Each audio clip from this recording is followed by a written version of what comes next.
There's this meme out there. If you apply to medical school and don't have any interview invitations by Thanksgiving, your goose is cooked. Or maybe I should say, given the holiday this week, that your turkey is burned.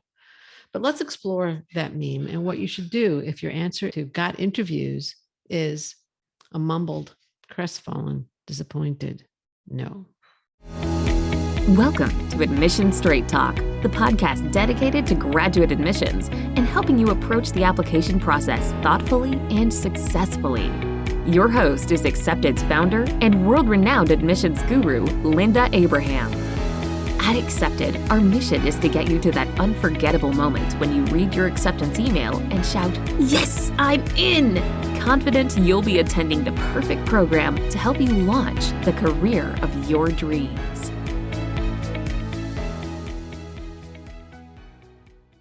Welcome to the 445th episode of Admission Straight Talk, Accepted's podcast. Thanks for tuning in. I decided to do a solo show today. This is my second in a row, but don't worry, we're going to go back to normal interview programming next week. Again, this will be just me and you, and this may be the first time in Admission Straight Talk's history that I've decided to do two back-to-back solo shows, but I'm doing it. The show is aimed at our pre-med listeners, but I think there is value to other applicant groups as well in listening in. But the focus today will be on medical school this time, med and MD and DO programs. Now, as I mentioned, this is Thanksgiving week, a short week, and I have something timely to discuss, so I'm going to share it.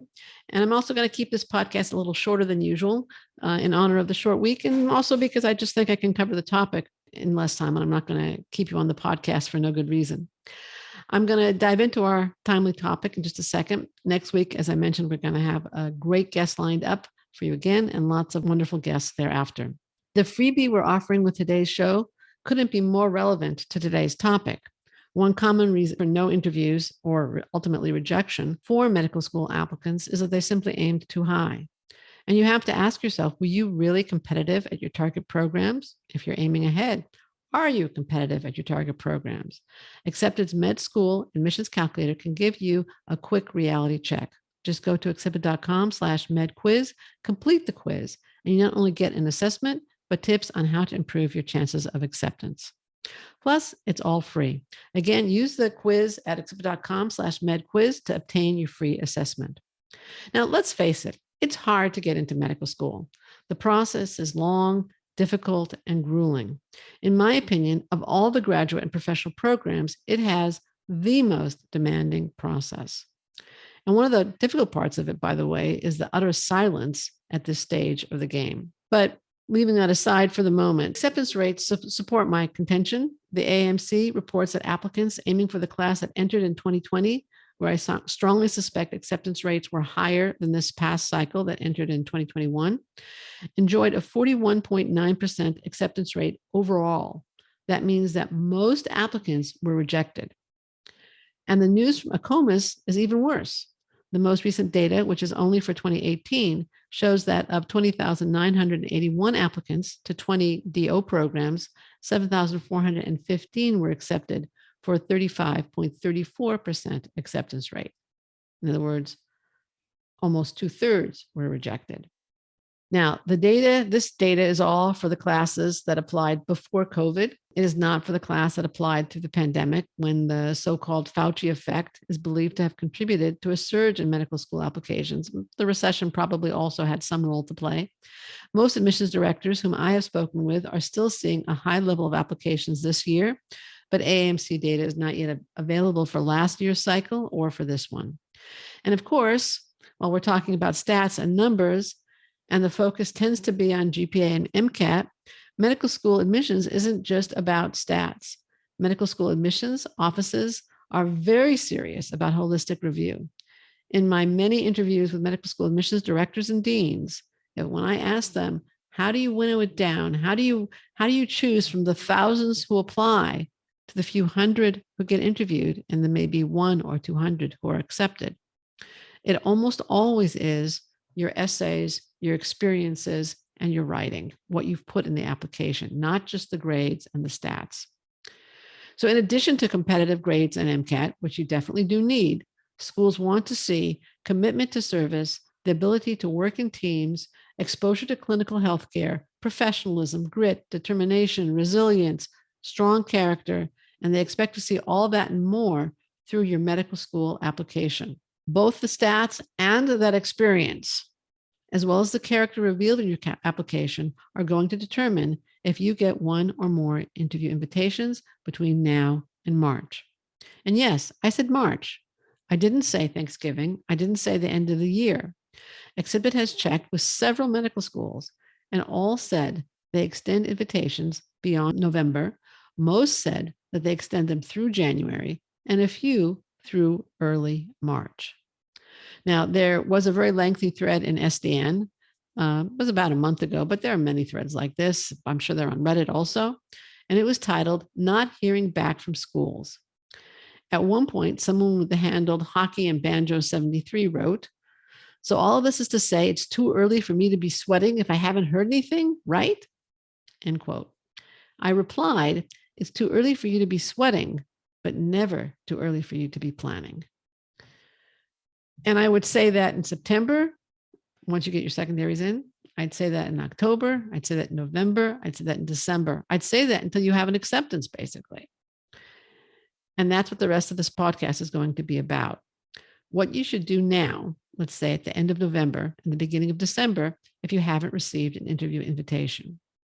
And I fully recognize, as I said a minute ago, that the waiting and the silence is in many respects harder than the deluge of secondaries that you had to deal with in July or August or whenever it was that you were dealing with them. At least then you were doing something, and now you just need to wait. But there are some things that you can do. And that's what we're going to talk about. That's what the rest of this podcast is about. What you should do now and going forward. In a nutshell, what you need to do is pursue parallel tracks. The first track, do everything you can to get accepted based on your current application, the one that you've been working so hard on and now are hearing silence about. And that would imply, 1, attend online events as appropriate to demonstrate interest and to be prepared for possible interview invitations. 2, accept all interview invitations that you receive from schools that you'd be willing to attend until you're accepted at a school you prefer and at a price you're willing to pay over the ones inviting you to interview. At all interviews, dress professionally. Even, I know they're virtual, I know they're remote. You might be in your pajamas from the waist down. If that's your pleasure, go ahead.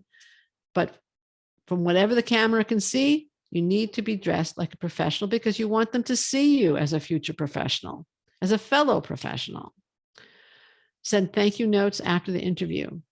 My third recommendation is that you should do mock interviews with experienced professionals like acceptance consultants before the big event, because they can give you suggestions that will improve your responses, help you avoid mistakes in the interview, and just in general improve the outcome, improve your confidence.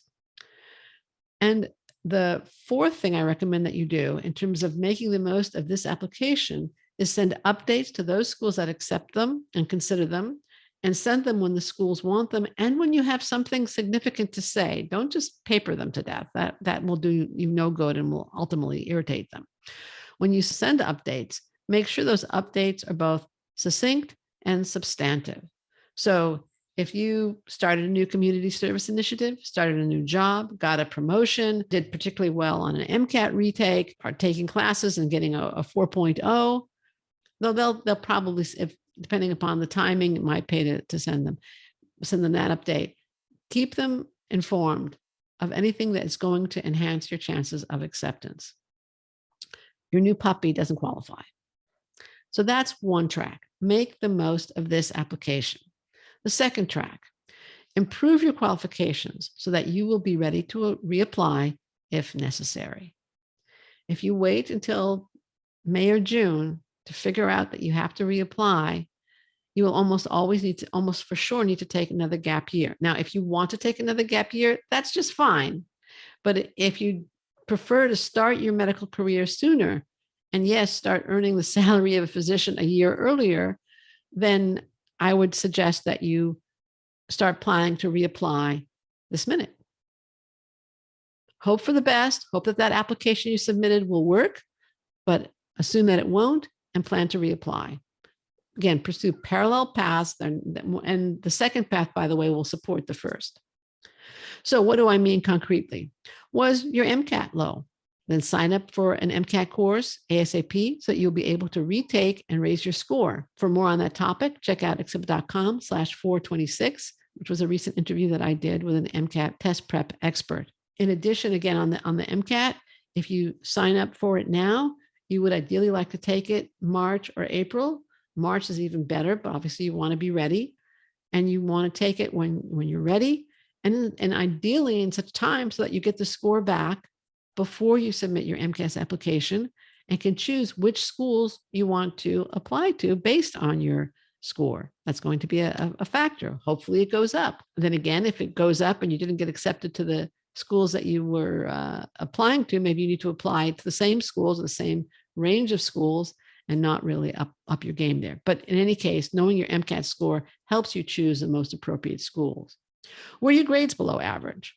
Then I think you need to consider a formal or informal postbac program. For more on that option, listen to Is a Postbac Program Right for You at accepted.com/403. And I'll include links to these shows in the show notes at accepted.com/445. Do you lack clinical exposure? Experience working in underserved communities? And I would say consistent experience in both areas. What about leadership? Do you have leadership experience? Teamwork experience? If there is a weakness in your application, work on it now. Change it now. Again, several months of consistent experience in these areas can really help you in a reapplication. Did you present your qualifications, experience, and story effectively, compellingly? Presentation counts. Your story counts, but you must tell it well. You definitely want to go from your stats to your story, and have those admissions people focus on your story and how it shows fit with their school and medicine as a career. I would encourage you to start journaling about recent experiences so you'll have a ready bank of experiences to draw upon if you need to reapply. If your application this time didn't work, you definitely don't want to submit the same thing for two reasons. One, it didn't work. Why do you expect the same thing to work next year? Number two, you want to show yourself as a dynamic, growing individual. And if your application basically stops a year ago, you'll be failing to do that entirely. A bonus from all these activities is that you will actually improve the likelihood of acceptance this cycle if you are invited to interview or waitlisted, especially if you're waitlisted. If you can show new experiences, you'll be better off. If you can talk about them in an interview, you'll be better off. Well, not so much if you start a postbac program, that would be later. But if you were to retake the MCAT and get a higher score, again, you would be better off if waitlisted. So a bonus of these parallel tracks is that number two, the one you don't want to pursue really, the reapplication one will help you with number one. Med school admissions is a marathon, not a sprint, as I'm sure you're realizing it. And you have to plan and train for it like a marathon. I know, I really understand that the silence now is driving you and probably your parents nuts. It's hard. You're just waiting. Why aren't they getting back to me? Am I toast? I put so much effort into that application. I put my heart and soul into that application. So-and-so got in and has a lower MCAT. All those, I hear that. It is hard, but I'm going to tell you that if you pursue these parallel tracks, you will A, improve your chances of acceptance this cycle, and B, be better positioned both from an admissions perspective and an emotional perspective to deal if you are rejected. So you have to be prepared for that possibility of reapplication and position yourself for a successful next cycle, whether it be this year or a following cycle. If accepted this cycle, maybe you will have volunteered a little more than was necessary. Maybe you will have started studying for the MCAT again and will know some foundational material better than you would have otherwise. Neither situation is so terrible. And if you're not accepted this cycle, you'll be in a better position to apply next cycle if that's what you choose to do. You'll also be emotionally better prepared for rejection if you've started preparing for reapplication before you realize that's the situation. And you may avoid the necessity and opportunity cost of an unwanted gap year. If you'd like to know how Accepted can help you, either with interview prep or with advice on how to pursue these parallel tracks. Go to accepted.com/medflash for a flash of experienced one-on-one advising and inspiration that can help you move forward. And a quick reminder, don't miss the med school admissions quiz. That's free. Find out if you're really ready to apply and competitive at your target schools. Take the quiz, accept.com/medquiz today. And at this point, I also want to wish you a very happy, healthy, and blessed Thanksgiving. We all have a lot to be thankful for. Take a few minutes, even with the aggravation of medical school, to be thankful for what's going right. Thanks again for coming. I appreciate your listening. This is Admission Straight Talk produced by Accepted, and I'm your host, Linda Abraham. I'll talk to you again next week.